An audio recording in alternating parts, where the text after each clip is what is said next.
তারিখটা হচ্ছে 9ই মে, মানে কালকে। কালকে একটু ওই বেলার দিকে মানে 11টার সময় বেরিয়েছিলাম। তো এই সময় কি ভীষণ রোদ্দুর আর এত প্যাচপ্যাচে গরম, আর আমার চুলের দেখো কি অবস্থা হয়েছে, একদম চিপকে গেছে। তো কেন এটা হয়েছে না, একদম ভিজে চুলটা। এই সবেমাত্র স্নান সেরে পুজো সেরে রেডি হয়ে পড়েছি। তো কি করব, বাইরে যেতে হবে, বাইকে করে যাব, সেখানে চুলের তো একদম যাচ্ছেটাই অবস্থা হয়ে যায়, প্রচুর ধুলো ধুলো লেগে যায়।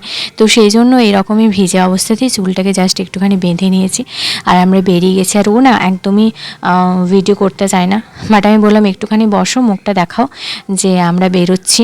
তো আর সেটার জন্য একটুখানি বসেছে। তো একটা বিশেষ কাজে যাচ্ছি, তোমাদের সাথে নেক্সট ভিডিওতে শেয়ার করব। তবে কাজটা আমি টিউসডের পরের দিন শেয়ার করব, কারণ টিউসডে কাজটা মানে কাজে আমরা প্রথম পা দেব, যে কাজটা করতে চাইছি সেটার ফার্স্ট সূচনা করব মঙ্গলবার। তো সেই দিনই আমরা শেয়ার করব তোমাদের সাথে যে কাজটা কি। আর দেখো এইটা আমি খেয়ে নিলাম আজকে, মানে এত বাইরে গরম, তো ওকে বলেছিলাম আইসক্রিম খাবো, বাট আইসক্রিম খাওয়ালো না, কী সব একটা খাওয়ালো। আর এটা আমি ফার্স্ট টাইম খেলাম। শশাটা খাই আমি বাইরে গেলে, কিন্তু এটা খাই না, এটা ফার্স্ট টাইম খেলাম। খুবই বাজে খেতে, আমার তো ভালো লাগেনি। তো তোমাদের কার কার এটা ভালো লাগে বলো।